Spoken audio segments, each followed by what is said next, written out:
The context of professional practice.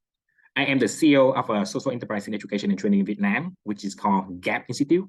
We are a talent development platform with three main services. Service number one, skill set, mindset, and employability training for the youth, specialized for people from 18 to 25 years old Vietnam to help them find a better job. Service number two, we provide high quality talent pool for corporates and government. So basically we do the job of job matching. Service number three, we provide digital transformation consultancy to schools and universities. So in the scope of service number three, we work with a lot of different stakeholders in the school setting, including students, education consultants, administrators, staff, faculty members, suppliers, alumni, and employers. And then we work with them through many different channels. We try to understand their business process, help them to adapt the right technology so that they can improve their efficiency and work quality.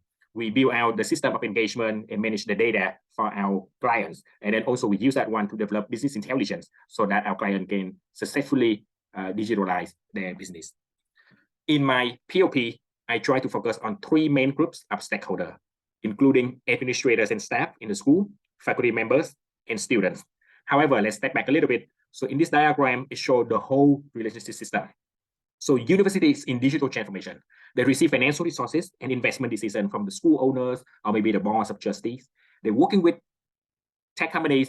For example, they work with Canvas to have the learning management system. They work with Salesforce to develop the customer relationship management and so on. However, not all the technology work out right away. So that's why they have to bring consulting companies like us to come in. So we come in with our expertise and experience to provide advisory services to make sure that the whole business process adapted by technology and can be improved by the power of technology.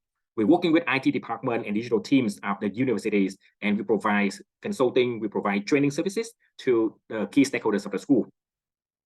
And based on my observation, these three groups of stakeholders, the faculty members, the student, and the administrator staff, during the digital transformation process, they have their constraints and they have their advantage. For example, looking at the faculty member, the biggest fear they have is that they don't want to say, I don't know, and they lack of motivation to use technology. However, they are very knowledgeable, they are powerful, and they are respected by the school. And also they always desire to have the best outcome. For the student, a lot of them misuse technology. They have wrong understanding about technology. However, they have high level of adaptability, and then they're very willing to try. For the administrators and staff, based on our observation, we see that they lack of transformative mindset. They are afraid of being replaced. However, if we get their buy-in, they will be the group who can easily see the positive outcomes coming from digital transformation. So in my POP, I try to solve a core problem in Vietnam's education system, which is the low digital readiness of the human capital. And I strongly believe that digital transformation can bring a lot of benefits to the system. It improves the teaching and learning. It builds the digital competencies and skills for future market, and it improves the quality and equity in education. So digital readiness could be defined as technology-related knowledge, skills, attitudes, and competencies for using digital technologies to meet educational aims and expectations in higher education. I understand that there are other relevant populations, but my POP not focused on them yet. For example, parents, employers and partners of the school, alumni network, suppliers and vendors, and etc. For the three key stakeholders group that we're looking at, again, faculty member, administrators and staff, and students, I believe there is low level of overlapping. There are some cases that they overlap. For example, a faculty member can also serve as a staff in some business department. However, it's not a very frequent case there. So when looking at the low digital readiness as the core issue, I recognize there are three main contributing factors. Factor number one, the digital competencies of teachers, instructors. Factor number two, the students' perceptions and behaviors toward digital technologies. And factor number three, the school leaderships, how the manager and the school staff and the administrator understand about digital transformation, how they develop strategy and how they adapt technology in their work. So with these three contributing factors, we can looking at many different variables. Just take one example here. So teachers lack of digital skills. They may have different variables for us to collect data and measure, right? So it can be the number of training that they receive, their confidence level, or their motivation level, for example. For student behavior, for the management team, for example, right, we have all the variables that are listed out here. So through the research literature, I find a number of supporting evidence as follows.